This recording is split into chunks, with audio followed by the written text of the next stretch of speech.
This episode of Capes and Lunatics is brought to you by Tweaked Audio. To get awesome headphones, go to tweakedaudio.com and use the coupon code Southgate to get 30% off, free shipping, and a lifetime warranty. Or you can get there through the link on our website, southgatemediagroup.com.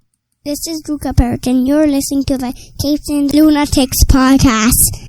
Recording has started.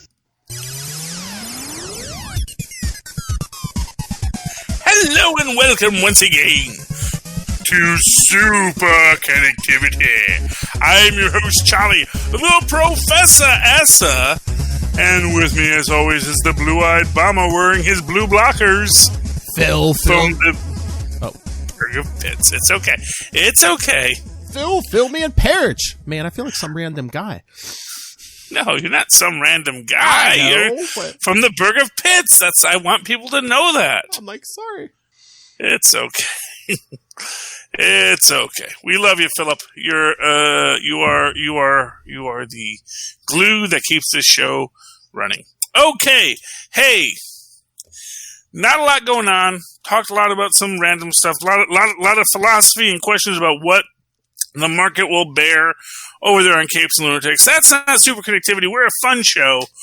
We're going to talk one scene, one 3-second clip in the last WandaVision trailer that came out. Did you see the last WandaVision trailer to come out?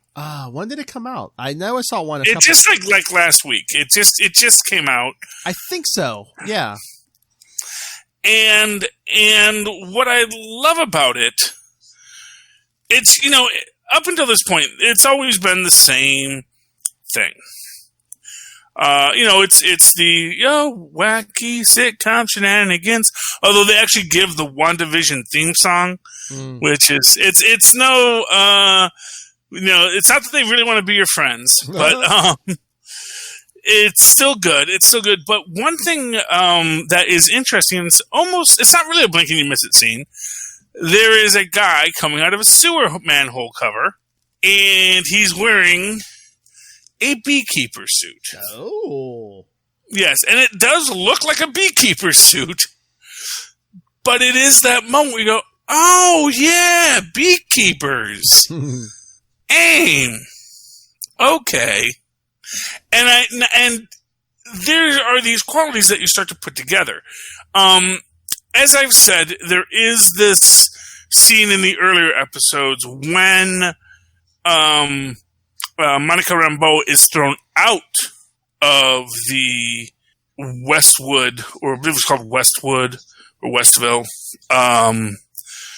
neighborhood that Wanda and the Vision are living in, and you see her fly through what looks like a quantum tunnel, although a larger scale one.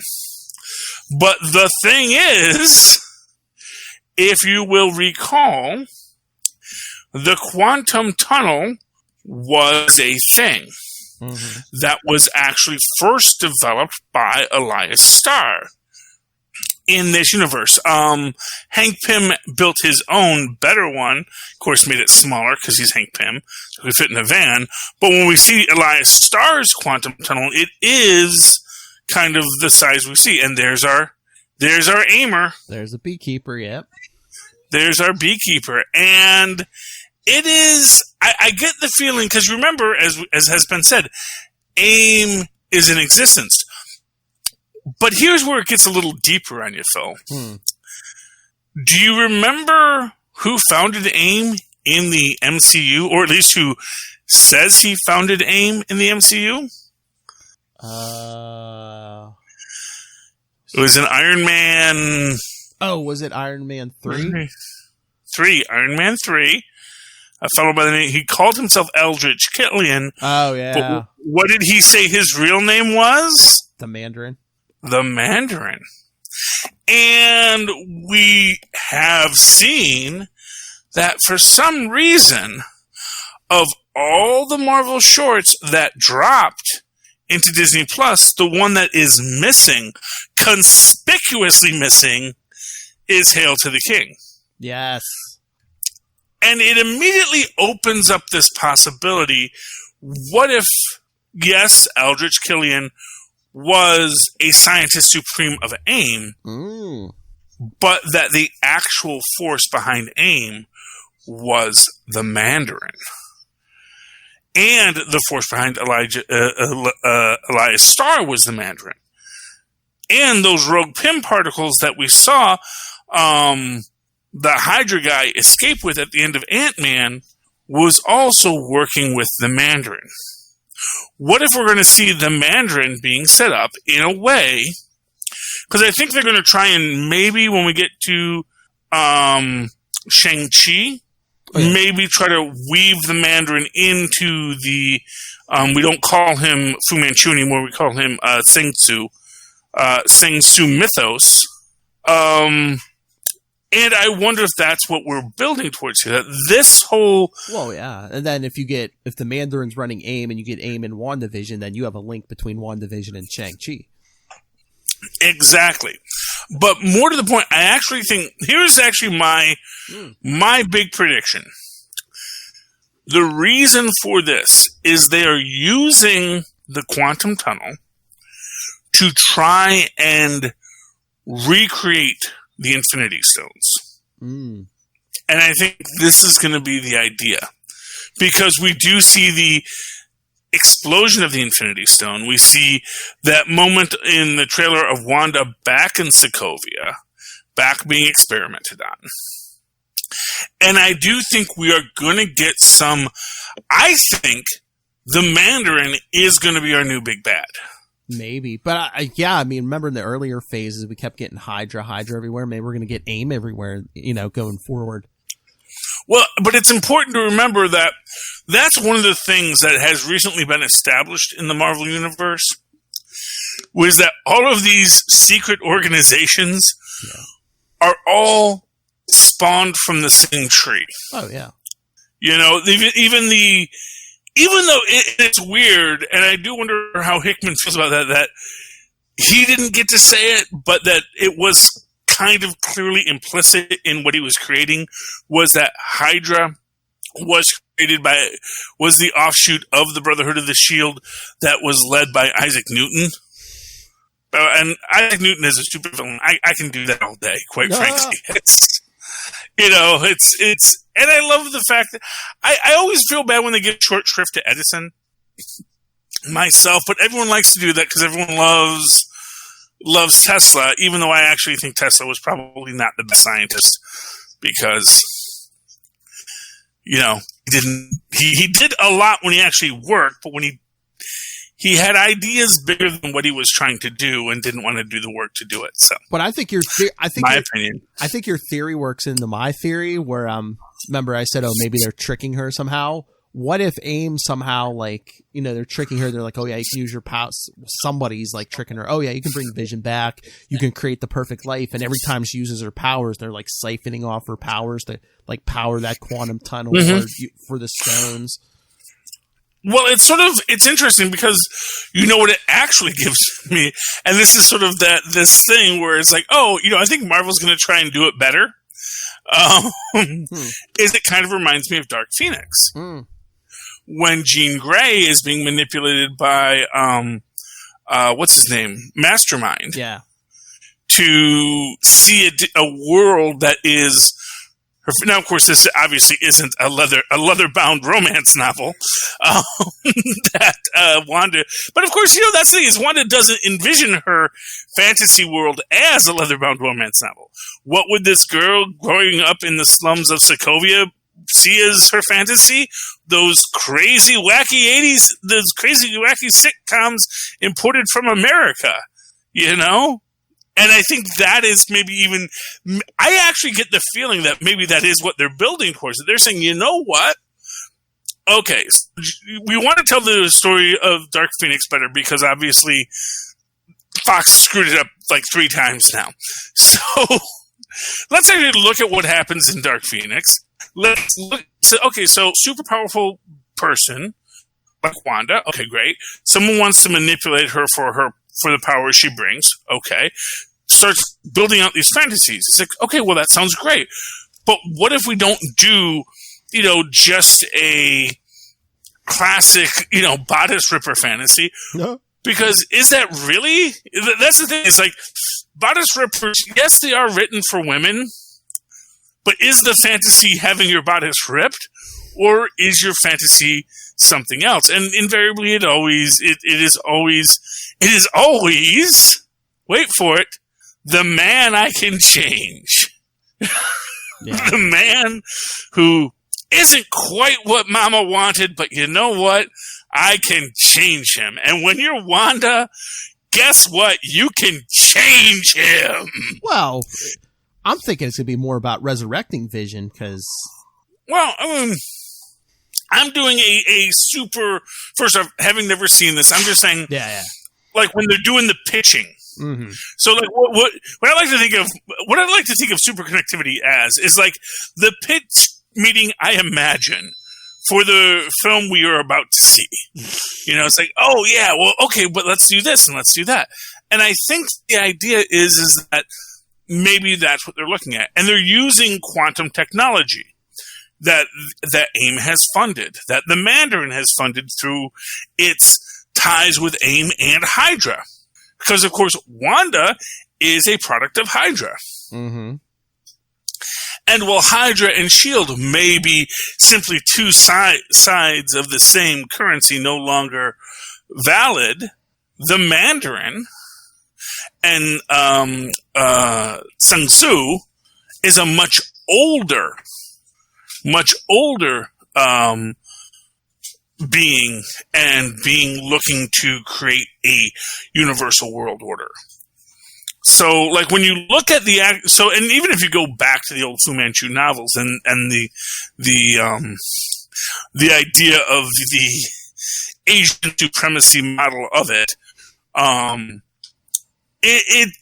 it does build into this idea of of a being and a person and an organization that they've created that is seeking that world domination, but arguably for the good of mankind. The idea of, we will control mankind and then we will make things better. Because no one wants to control mankind for petty purposes. If you can get all your petty purposes sated by controlling, a couple islands somewhere. You don't need to control all mankind for that. But if you want to control all mankind, you usually want to say you have a much more noble ideal. And so I do think that's something that we're going to be looking at with this. I think that there could be these ties in to the Mandarin. And again, it would explain why that is the one Disney Plus thing they didn't release. It is so weird. See, that's always, that's the thing. You can't look for what they give you. You got to look for what they don't give you. Yeah. You got to look for the secrets that they want to keep hidden. Because there's something in there. There's something in that.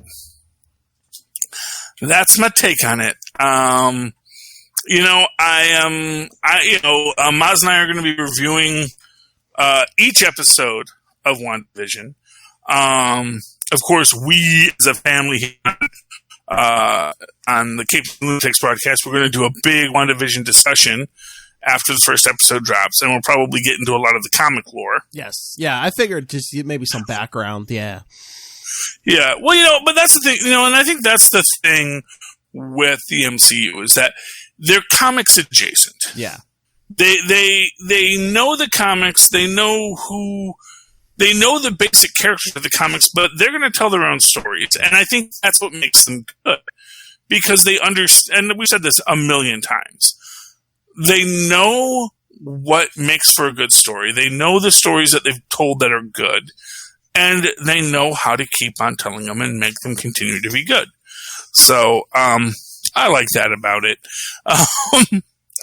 Beyond that, it's, I don't know much more to say aside from the fact that I'm looking forward to it. And Monica Rambeau is going to be in this, right? Mm-hmm. So I'm thinking, I wonder if they're going to give her Carol Danvers' comic book origin. Is she going to be caught in some device going to blow up and give her powers, or? Yeah, well, that's the thing, and that's always that weird thing where really Carol Danvers in this one got Miss America's powers, where like the machine blows up. But then again, her powers were always the machine blows up. But it's when it's the second magnetron. Yeah. It is a different kind of machine. I think it actually might even be something related to the quantum tunnel. Yeah. When we get those quantum energies that she gets suffused with, because not for nothing, Philip, do you know what quantum physics really originally started with? Photons. Ah, yes. Because it was about how atoms would release a photon as they would jump these energy levels with it. And of course, what is Monica Rambeau's current name? Photon. Photon. She's all photonic. So the idea that Monica Rambeau converts herself into photons because she's traveling through the quantum realm as a part of working with, or actually, I get the feeling, and I'm getting the feeling she is maybe working with Wanda after the events of Endgame, and essentially, is assigned, and then gets captured by AIM and the Mandarin, and of course, I think if we get the Mandarin in this, it's going to be super subtle at the end of it, or there's going to be some references to Ten Rings somewhere along the lines. What? Maybe I think once we see that, it's AIM or whoever who has Wanda, and I don't know who Monica's going to be working for, S.H.I.E.L.D. or whoever, they're going to send her in to try to rescue Wanda, probably. Well, actually, I think she got caught up in it. That's the thing. I think Agnes, who we generally speaking are thinking is Agatha Harkness, and Monica. Basically, here's the idea. I think that after Endgame, so if we're after Endgame, Wanda, she's not well. Mm-hmm. To put it to you simply, she's not well. She exists, but Vision is gone, and the world has changed over the last 5 years. And I get the feeling that basically what's left of S.H.I.E.L.D., which does exist now with LMDs, because all of the scenes in the last season of Agents of S.H.I.E.L.D. take place before Endgame, which I think is... They really threaded that needle in that timeline. They're like, no, this is what happens in between. So this is how we can actually get like some S.H.I.E.L.D. stuff at the end. And this is what S.H.I.E.L.D. has been doing, and here's where we are now. So I get the feeling that probably Monica and Agnes are assigned to her. And Agnes being, if it is Agatha Harkness, being a mystical being someone who maybe, is sent by Doctor Strange, make sure, I need you to be there for her because she is, her powers are too powerful and that kind of thing, So I get the feeling that, but they get sucked into what AIM has planned for her. So they're pulling her into this quantum pocket realm to manipulate her awareness of the world. And that they're trying to establish there. And I think that's what we're going for. So that's my prediction. We'll see if it works. I'm not going to say mark my words. No, it's okay. But assuming that it all works out great, then I'll be very happy. Do you want to talk some comic books, Phil? Yep. What's your favorite comic book today? What is my favorite, or what is Phil's favorite comic book today? What is my... my favorite comic book today... Oh, man. Okay, so I'm torn between... I'm going to go Juggernaut. Ooh. It was very close with Modok, but because Modok has it all. But I really like Juggernaut's story. And Yeah. Can you give us info about the Juggernaut story? Yeah, I'm going to give you information. Yeah. So D-Cell is a mutant. Yep. In denial. And we get what the whole thing is, which is that, as happens with some of these mutants, I don't even know if she accidentally killed her parents or just her parents were accidentally killed when her powers surfaced. Well, I think her powers flared up there that first time or something. That's what it looked like. Yeah, but it's this idea, since her powers are deceleration, it makes sense that something hit them and her powers automatically kicked in to dampen it, but it couldn't save her parents. So it's not that she killed her parents, it's that she couldn't save her parents. Or did she slow the driver? Was her dad driving? Did she slow the driver down? I mean, my imagination is that she somehow managed to prevent. Basically, it saved herself by decelerating her when the driver hit their car, but she couldn't save her parents because unfortunateness. I like the great use of Swarm here. Where they're using the Swarm powers to send bees in his mask. Everyone laughs about Swarm, but you know what? You ever get bees in your mask, dude? It's not good. Nazi skeleton covered in bees. Yeah, and here we got the whole thing crashing. And this is where I get my idea about if I was a person trying to deal with superpowered mutants, Krakoa is a great idea because you look at Black Tom Cassidy in this, who is, and here's the thing, and this is what it comes down to: Black Tom Cassidy is essentially in prison, and you never think about that. Like, all these supervillains, they're all in prison. It's a nice prison. Yeah, it's an island. Yeah, it's an island, but they can't leave. It's like no, we have to be on Krakoa because this is our land. If we go off of our land, But and of course it's like but of course we got all the beer you could ever want. If you find a willing partner, you can strip till the cows come home. Sorry, Toad. And of course you got Professor Xavier possibly just always sending the feel good vibe. In fact, I'm going to wager that's why he's always wearing the helmet. Professor Xavier is basically mind manipulating every mutant supervillain to keep them calm living on the island as best he can. He'll let the Marauders maraud a bit.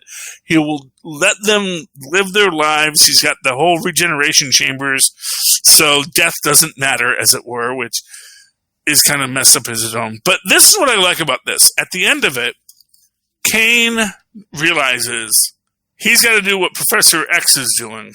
Mm-hmm. But for people who aren't mutants. And he's going to help all of the other supervillains who never really asked to be supervillains. In fact, they even make the point here is that, a new beginning, but not the Nazi scientist, Yeah, no. We're not letting Arnim in this. Nobody likes him. Nobody likes Arnim Zola. Nobody. Arnim Zola getting a bunch of play this week because he was even brought up in Modok. Yes, he was in Modok. Issue 2, Modok Mind Games. And I'm kind of mad that the Modok series got canceled now because after reading this, I'm like, wow, I kind of want to see what the heck that was, Did it get canceled, or I know a lot of them, they do like 5 issues now and then call it a day, but... No, I meant the TV series. Didn't that get canceled? Maybe. I think or was that the other one that got canceled? Who got canceled? Someone got canceled. It might have been Modok. Yeah, I know they did the Robot Chicken trailer, which, I haven't heard anything about it. Did not look good, but, Yeah, I haven't heard anything But if the story is good, I don't care if the animation sucks. That's the thing. Mm-hmm. And you basically have Tony Stark and Modok working together because Modok needs to figure out how to fix this thing. They have to go to the supervillain convention in Las Vegas, of course, which the idea that the Criminal Technology show is in Las Vegas, not Madripoor. Well, back in the 90s, they had one in. It was like a couple issues of Captain America. They did it on that island of theirs. Yeah. Well, actually, but the thing that's kind of interesting about it is that when you compare that to Juggernaut, where, yeah, the for-profit prison is experimenting on prisoners, consensually even, one could argue. That's the thing. It's like, yeah, no, we take their DNA and we do this, and no one's being killed, no one's being hurt by this. We're utilizing their superpowers to destroy it. It makes you realize that, oh, you know what? Probably people are kind of cool with super science, super villainy, so long as they stay within sort of the OSI and the Guild of Calamitous Intent, so long as you stay in your lane. And I think it was a parody of the Consumer Electronics thing. Don't they do that in Vegas every year? Yeah. Oh, yeah. No, and that's cool. And then they, Modok hacks one of the Silver Centurion armor, and that's going to be, because essentially to get into the auction, you have to give a rare artifact. Yeah. It is interesting that, like, the Silver Centurion armor is valuable, probably because it is just an actual Tony Stark, even though it's an old one. Oh yeah, outdated tech. Yeah, it's outdated tech. But it is a viable tech. And it's like, it's not, you just want it because you want to put that in. You want to put that on your wall. That's my Iron Man armor. Well, if you're not a tech genius, it's like, oh hey, I could just buy some armor and use it. Exactly. We have, when they go undercover, of course, we have Hydra Harry and Arnim Zola with Modok. Modok dresses like Zola, yeah. You gotta love cosplay. And then we get the flashbacks to the life, and his daughter who is sad because she just had her first breakup, Breaking up is hard to do. That's one thing we can say. And hey, Hitler's back. Yeah. A lot of Nazis as supervillains in Marvel Comics this week. And kind of parody Nazis, which I think is kind of fun. Of course, I'm sure someone will say it's so political, picking on the Nazis. And I almost didn't pick up on it at first. Did you realize the PTSD Modok went through on one page there? You mean when he messes up the Serpent Society? Oh yeah, because he sees them and he blacks out. Well, back in the day, in the beginning of like Grunwald's Captain America run, AIM hired the Serpent Society to kill Modok, and they did. Oh yeah, I know. Yeah, one of the many times he's died. Yes, as they point out. Yeah, no, yes, I caught that, and he has that issue there. So that is, oh yeah, look at that. F you, Nazi. There we go. If nothing else, that's your tattoo, kids. Get Modok headbutting hate monger saying F you, Nazi. That's your next con tattoo. And they realize that essentially whatever these memories are, they are something that is older than Modok. It's something from when he was George. The first time he was George, and it's been there since then. And then, of course, AIM needs to kill Modok. And since obviously he already thwarted the Serpent Society, can't hire them again. So he said, we need to hire the last person to defeat Modok. Who was the last person to defeat Modok? Gwenpool! Oh man, wait, am I the splash page on the final scene? Why'd you tell me? Yeah. It says I wouldn't have worn my sweatpants, or at least I wouldn't have worn ones with so much sriracha sauce on them. Oh, look, she's replaced Bruce the Shark with a robot shark. Yeah, because Bruce the Shark's with Deadpool right now, yeah. Yeah, she misses Bruce. I don't know why she didn't take Bruce to unless it's like, no, Bruce can't come, he's not a mutant. Well, I know she wanted him to stay safe, so she left him with Deadpool, maybe because Kelly Thompson's writing Deadpool, and Kelly created the Shark, yeah. Fair enough. And, so Modok also a great pick. You want to pick one, Phil? Yeah, what about some Iron Man number 5? Iron Man! Tony Stark, he makes you feel he's a cool exec with a heart of steel. Except he's not an exec anymore because he gave that all up. He's still pretty rich, but that's okay. And he's got a old-fashioned suit now. So what do you think about what's going on with Patsy? Well, I mean, I don't know. But I get the feeling there's a lot of mind manipulation going on. Well, yeah, Korvac's trying to manipulate her, but then, I mean, I like that they even go into it, and it's like, yeah, remember, she used to be married to Damien Hellstrom, too, so, Yeah, and brings up all her memories of hell, and all this kind of stuff. Yeah, and it's stuff like this. These are these little hints that let you know this is why God needs a starship, man. Someone made him feel self-conscious about his awesome facial hair. Oh, yeah. And rather than saying, no, I'm sorry, my awesome facial hair is just fine. He's like, well, I guess I better shave it. Don't want the person I'm torturing to think I look like a silly face. Get a great flashback. I don't know 100% how I feel about this. Because I do feel that electroconvulsive therapy as a treatment gets a very bad rap. Mm-hmm. But I also realize how frightening it can be, especially if you are in a psychotic state and they're doing this. Okay. Oh, there's a new Marvel Declassified show on Sirius XM. Yeah. Yeah. Have to check that out. People should. And then of course, Tony putting together his squad of, you're the only people I could find. I liked the squad, but this is the thing that bugs me about it. So we've got Scarlet Spider, and Scarlet Spider, wasn't he in Vegas? Yeah, I mean, in that Conan book, he was there when the last series he had when Peter David was writing it. He was in Vegas. Yeah, I don't know. That's what I was going to say. All of a sudden, it says he's working as a night shift security at the Metropolitan Museum of Art. Like what? Yeah, that's a little odd. I guess just so Tony. Things change. Yeah, just so he'd be in New York for Tony Stark's team. Yeah. Yeah, and who knows how because his arc ended he's not in Vegas anymore because that arc ended, Yeah. But what they're doing here with the Trojan horse idea, and they set up basically, you're not telling me they killed Misty Knight, and that's basically what it comes down to. Like, if they killed Frogman, I could buy it. Yeah.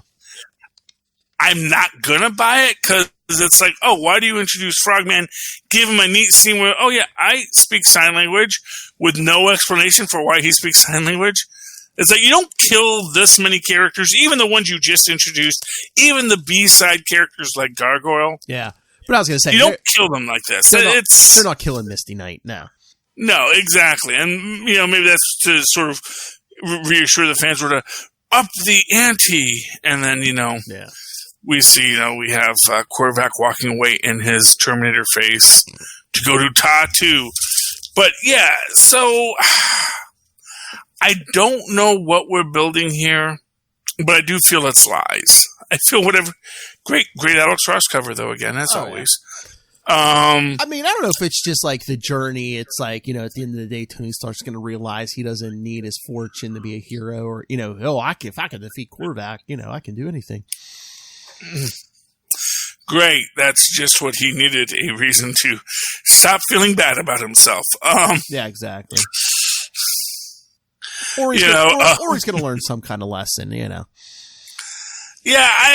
I mean, I don't mind it. I love the story. I love how the action's progressing. I mean, that's the thing. I don't want to soft sell what a good story it is, because it is, but it's like, you give me these characters, you make me care about them, and then you blow them up, but also, I know you didn't blow them up. That's the thing. It's like, I don't even think they're going to kill By the way, I love the fact that essentially, and that was the other, because the last I heard about Gargoyle, I knew he was working at a restaurant.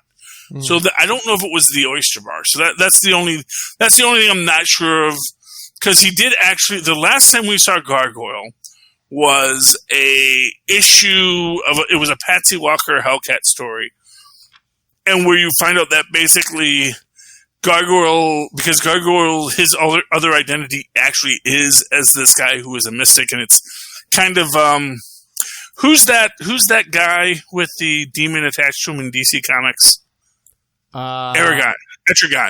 Etrigan, yeah, Etrigan. And so Gargoyle is Marvel's version of that, except he's a guy who kind of made himself into a gargoyle, sort of. Yeah, he was a guy. Yeah, he's just like stuck in the body of that. Yeah. Yeah. But yeah, he does own a restaurant. And so, but there was a thing where he was trying to work with Magix to try and bring his gargoyle self back, which obviously he has managed to do now. But it wound up like splitting Patsy Walker into all of her different selves she's been over the years. And so it was an interesting story. But that was the last time we saw him, and he was working in a restaurant. I love the fact that Frogman is there too. Frogman has had a couple of other gigs. He was working with Batboy for a while. And the Toad. He the Toad and Batboy, actually. Actually, no, he the Toad and I believe it wasn't the Iron Spider. Yeah, I think it was the Iron Spider. I think so. Yeah. Yeah, the Iron Spider. They were a team. They were called the Rejects for a while. But yeah. So he has been around there on the periphery, and it makes sense that he'd wind up working for another superhero as busboy in their restaurant. And then it's like when the call to adventure comes, is, "Ooh, let me get my super suit." So I like that. I like that he's there. I like that there actually is an argument for why he's there, and I like that he is a part of it. And I don't like that they blow him up at the end, but we'll see what happens. Again, cliffhanger. You'll see everyone's fine. Exactly. And for what it's worth, Korvac has said, "I don't want to kill anyone. I don't want to hurt anyone." So I don't think he would say that and then blow them up. I remember. Korvac's killed Avengers before and then they've been brought back. Yeah, I think he's manipulating something. Okay, Thor. Yes, Thor 11, yes. Man, Don Blake is messed up. Oh, yeah. And I'm just going to say this right now. Jane Foster is way too calm talking to clearly Hannibal Lecter Don Blake. Well, in the beginning, I don't think she doesn't know that. Well, he's off. Yeah, but it's like, how long has he been buried? Even if he was normal, it's like, how long has he been buried in Thor? Yeah. I know you can argue it, but I'm just like, really though? I don't know. Granted, yes, we have the artist's advantage in this that, we get the whole, cutting the steak and eating the steak. Remember, he's evil! So that's interesting. This was one of my favorite bits is Ratatoskar. Yes. Who is a real Norse god, and I love that. And he is a chaos god, and he is a trickster god, and it's like, hey, you know how we made Loki nice? What if we made Ratatoskar, our new Loki, just being a jerk to Thor? And I love that Ratatoskar, because he can run all up and down Yggdrasil Squirrel, because he's a squirrel. Can just go into this pocket dimension very easily. He can come and go as he pleases. Well, yeah, because Thor's like, hey, get word to Asgard, and he's like, there's no word, there's no one up there. Exactly. It's fun. We also got... I'm going to say this. I was going to say, we got Thor again. Yeah, Thor's there, because Thor, good dog. And Beta Ray Bill, he has to call... But you know what I love about this? Lockjaw spoke to Thori. Yes. Did they speak in dog talk? Can Lockjaw actually talk? And just does not like to? That's what I love about Lockjaw.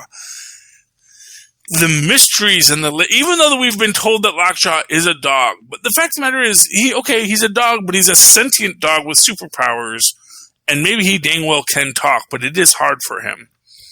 And just to, let that's the thing. That's the thing for Quicksilver is whatever you want to say about it, it is just that, just so you know, Terrigen Mist is a crapshoot. And the fact of the matter is, being a dog who is a sentient being and aware and is treated like a dog because you look like a dog isn't necessarily the best life either. So I think they are working on squaring the circle of the Lockjaw origin and what he said to Thor, or what he said to Quicksilver that one time. I don't know what this is. I don't know if that's him casting a spell on her or ripping something out of her. Or was that him, imagining it? I wasn't sure. Well, because we get this scene later. Because there is I was gonna say, but the next page after he does that, he's just sitting there, almost all calm. Well, yeah, I know, but see, this is the scene that makes me wonder if he put something on her, put a glamour of some sort on her. Oh, maybe. After she sees, and man, talk about your useless deaths. Oh yeah, Red Norvell. Red Norvell, man. Thunderstrike. No. Oh, not Thunderstrike? Oh. No. Oh, no. Red Norvell was actually Thor. That's right. Right. He also was a Thor for a time. That's right. Who was Thunderstrike? That was... Eric Masterson. That was Eric Masterson. That's right. Yeah, it's messed up, man. That's all I'm saying. Mm-hmm. Although I'm sorry, I kind of feel like Don Blake over his head when he picked on Throg. Oh yeah. I kind of feel like, totally did the classic mistake of underestimating your opponent. Because I'm going to kill all the Thors. And it's like, well, next I killed Red Norvell. Next I shall kill Throg. And Throg is like, son, you don't know. And plus he's got Lockjaw too. Yeah, exactly. You got Lockjaw and Throg. I think they're gonna really. I mean, that's the thing. It's like I don't know how long they want to run this out. Well, I mean, in this one it said part 3 of 6, so. So I guess it's gonna be how many? So we've done three more issues. Beta Raid Bill. Did that. We got Throg. So who else do we got? I guess we got Eric Masterson to come in later. Well, he's dead, so I don't know how they're gonna. Well. Oh, maybe they'll introduce what's his name when his son got the power. Yeah, maybe. Yeah, his son Kevin. Yeah, I'm trying to remember. He might be running around. I think he's running around. But no. But did you see the next issue cover? It looks like him and Jane might fight it out. Oh well, there we go. So we'll get our second Jane scene. So that'll be fun. So we got Jane, and then we got 2 more issues when Thor comes in. Oh yeah, I'm sure last actually issue probably heals him with the power of friendship. Quite frankly, I don't think they're going to beat him down. They're going to say, "Dude, okay, you got stuck in a time loop. Sorry about that." Or are they going to do the thing where they have to lock Don Blake inside Thor, and meanwhile Thor is going to have to battle every day to keep this darkness inside him or whatever. I don't know. I think that story gets old fast. Or there's you know what they could do? Huh. They could actually just have Don Blake come back and just say, "I'll be Don Blake," or they could build a relationship. Who knows? Maybe they'll actually create a situation where they actually do like the 80s TV live action thing where Don Blake is the guy who holds the hammer and he calls Thor and sends Thor back. But I mean, I kind of miss him having a human identity, and too, I mean, now it's really going to be if he tries to split time with Don Blake. It's like now he's the ruler of Asgard, or is he going to hand that off? Yeah, no. Well, maybe he'll let Loki be king of Asgard. Loki, you be king. Oh no, he'll put Volstagg on the throne. There you go. Volstagg hasn't had a turn. Volstagg actually would probably be the wisest and most just ruler of Asgard ever. That's what I always say. It's like what you want in a king is someone who's willing to delegate responsibility to the Parliament and throw really good parties. So I was going to say that's Volstagg to a T. Yeah, a bunch of them have taken turns doing that one. Odin's been in an Odin sleep. Man, that guy sleeps a lot. But yeah, I don't think Volstagg's done it yet. Yeah, give it to Volstagg. Yeah, let Volstagg be king of Asgard for a bit. Yeah, he's been a Thor, so it's not like he doesn't have the bona fides, and he actually is.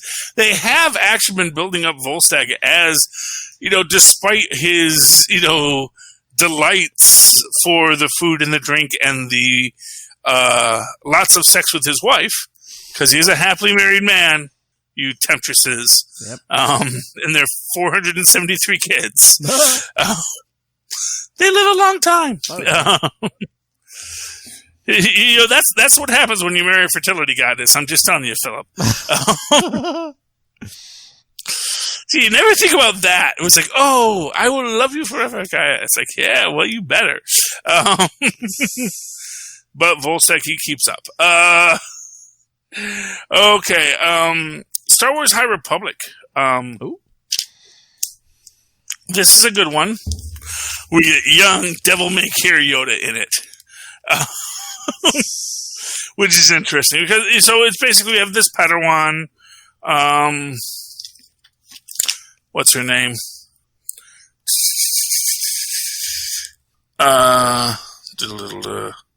Getting her name. I always forget everyone's name after I read it. Okay, but I know that her master is called Skier, who is a lizard being. And he just lost his arm in a great battle. But, don't worry, because it grows back. Which I do love. She is basically going to have her test to prove she's worthy of being a Jedi Knight. And she's got to, climb to the big spire and get the thing. But as she's doing all this, there's an attack on the little village of the New Republic. We had this little side story with the building of this great space station, and it is interesting in the dialogue and how it does echo what was said about the Death Star, about building this great machine. And here's our Han Solo Yoda man. Oh, he in his Star Hopper. Traveling the universe, drinking beers, taking names. That's who Yoda used to be, because that's the path that the Force set him on. He's not. I'm not coming back to join the. Council, man. I'm just here to lend my bona fides as the coolest Jedi there ever was. No Yoda. Yes.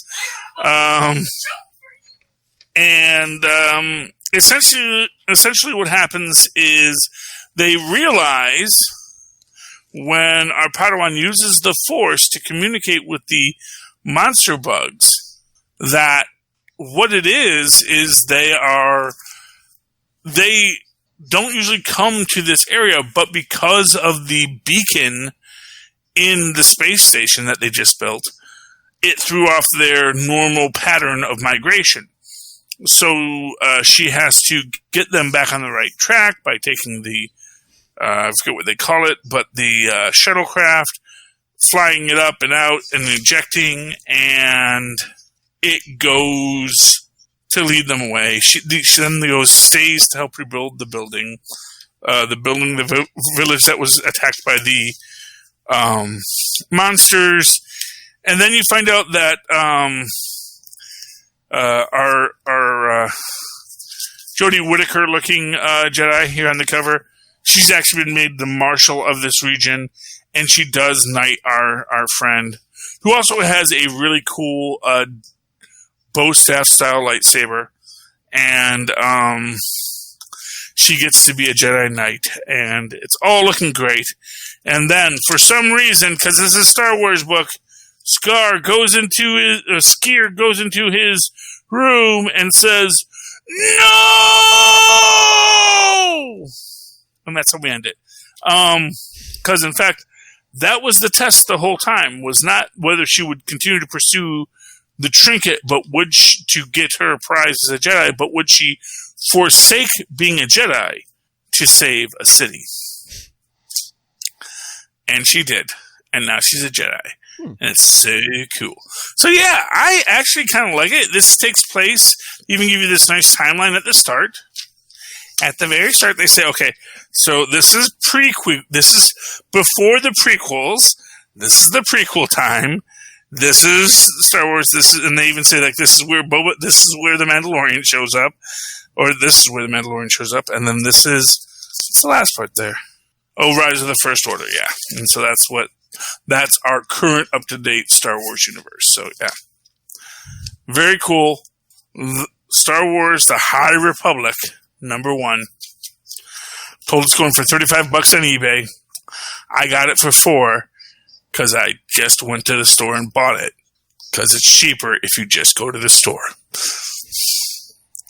Pro tip: they let you know the comic's coming out in advance. Oh, yeah. And they can order as many as they like. So if you like say, hey, yeah, make sure you get me a High Republic, they can say, hey, we want like 1 million of those. And they're like, okay, here's 1 million. Like, great, thank you. Because, you see, they print the books themselves, so they can make as many as they want. And you pre-order, that's how you know that, oh, yeah, okay, now I have the thing I wanted, because they make them for you. Mm-hmm. It's like how you want that T-shirt, and they do the printing on demand. That's like that, but for comic books. Yeah. You just do it a couple of weeks before, and you're good, kids. So there you go. So, hey, did you say you wanted to talk Future State Harley Quinn? Oh, you got Harley Quinn Future State. Yes! I liked this book. I don't know what's going on. Is this like another universe? Is this another timeline? I don't know. A possible future. Yeah, so, I mean... Like, I guess 10 years in the future or something? I mean... You know as much as I do. Because everybody's like really young. Maybe that fear gas keeps you young. I guess maybe that's the story. Yeah. Like I was telling you before, I mean, this was going to be their ongoing 5G thing before, but now, so yeah, I don't know if it's not way in the future. It's just enough where stuff's different, you know. Mm-hmm. But I know, but it's not like either. It's like neither the Scarecrow nor Harley Quinn were teen supervillains. Yeah, I know. That's what makes it a little weird. So it's like, or they're like, it's like maybe. I guess they were in their 20s in standard continuity, and now they're like maybe, I guess they're 40. So it's like, you know, it's like Sharon Carter kind of old. I don't know, except they're not old. So, like I said, I guess fear toxin keeps you young. The only thing I didn't understand, and first of all, I love the dynamic of Scarecrow and Harley in this. Both being psychiatrists, both being people who deal with people's heads. I like that. And I like that Harley is solving the problems for Jonathan Harker, right? Crane. Crane. Jonathan. Yeah. Oh, Harker's from Dracula, that's right. Jonathan Crane. So yeah, I like Harley and Harleen and Jonathan Crane working through this. The only thing I don't get, and maybe you can explain this to me, Philip, is the whole Black Mask scenes. Okay. Because I don't know if this is a flashback or who he's talking to about wearing the Black Mask. Because part of me thought, like, oh, is this him talking to Crane? No, at different times, there's been several different points where, like, Black Mask, who'll make his gang wear masks too, like they have to wear masks. Mm-hmm. So this is him just saying, you don't deserve to wear the mask. Yeah, so I think one of his lackeys failed him, so he just caps him. Yeah. Okay, so this is them trying to make Black Mask happen. Yeah. I'm sure if you're a DC fan, you go, what do you mean make Black Mask happen? He's the coolest. It's like, okay. I'm sure he is. I mean, they've rebooted him so many times. Yeah. But I really liked Harley Quinn Future State. I may get them to pull it for me. Oh, yeah. Like I said, I think there's only one more issue. Yeah, because after Future State's only January and February, so yeah. See, stuff like that. It's but, okay. I mean, but they are doing a Harley ongoing in March. They're starting. I think they said this woman writing this is going to write the ongoing. So if you like, okay, I might. You know, I kind of feel like, you know, they got me to like Harley almost in reaction to them creating Punchline, who I despise. So, maybe that's what Punchline's supposed to do. Not so much sell Punchline books, sell Harley, but to say, see, this is how bad it could be. Buy a Harley book.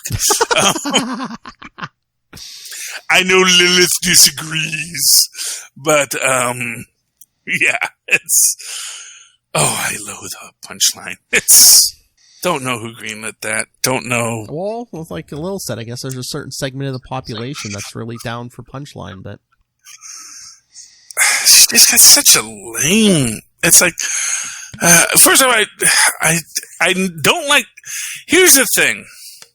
You never felt like Harley Quinn was really a serial killer. No. She probably has killed many people in her day, but not because she was trying to kill people. It's like she hit them with a baseball bat. If their neck snapped, well, that's just poor design by the manufacturer, you know. That's God's will, as we say. And if anything, Harley always struck me as more of an accessory to murder than anything. It's like, oh, here, I'm going to sit you in this chair so Mr. J can do whatever he wants to you. Yeah, hey, you know, and that's fine. And, you know, yeah, of course, maybe that's the empowerment of Punchline. It's like, yeah, but if you're empowered to do bad, that's not good. Mm-mm. You know, it's what a world we live in.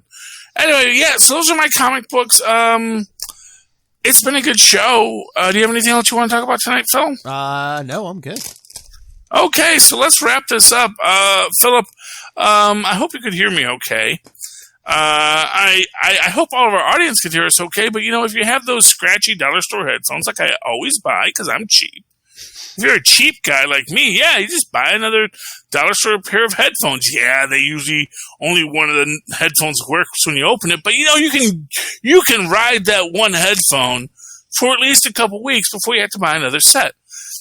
But here's a crazy thought. Rather than doing that, why don't you go to tweakedaudio.com, use the coupon code Southgate to get a nice discount at checkout and buy some actual legitimate headphones so you can listen to your podcast in peace. Once you do that, because we're not supposed to be leaving the house, kids, let's go over to huntingkiller.com, use the coupon code Southgate once again, because it's just a coupon code you can use all the time. Get a discount at huntingkiller.com, have a escape room delivered to your house. It's not really an escape room, but it is a lot of great mental puzzles to help Michelle Gray solve a cold case, and that's fun. And if none of that interests you, just go down to our show notes, click on the Amazon link, go to Amazon, buy whatever the heck you want. Doesn't cost you anything, helps out the show. And while there, check out Pod Life, the book written by podcasters for you. So if you ever wondered what goes through the mind of a podcaster, what do we not say on the mic? This is where you'll hear it there.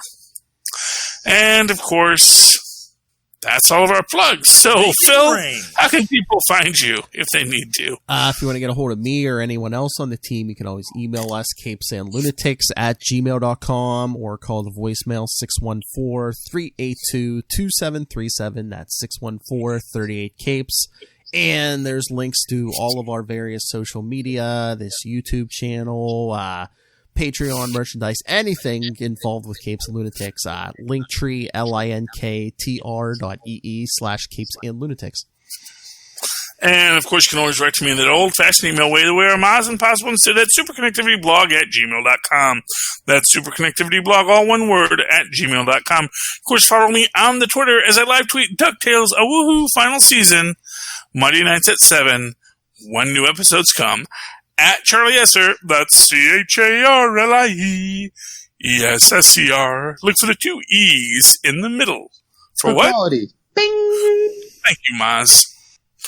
All right, ladies and gentlemen, it has been another wonderful week with you. Thank you for connecting with us here on Super Connectivity. Please super connect with us again next week. Good night. I like it's got a very Doctor Who-y vibe. Oh, yeah. Thank you, Robert Southgate. Yes. Did Robert Southgate write this, or did he just find it? He found it somewhere out, yeah. Well, he found a good thing.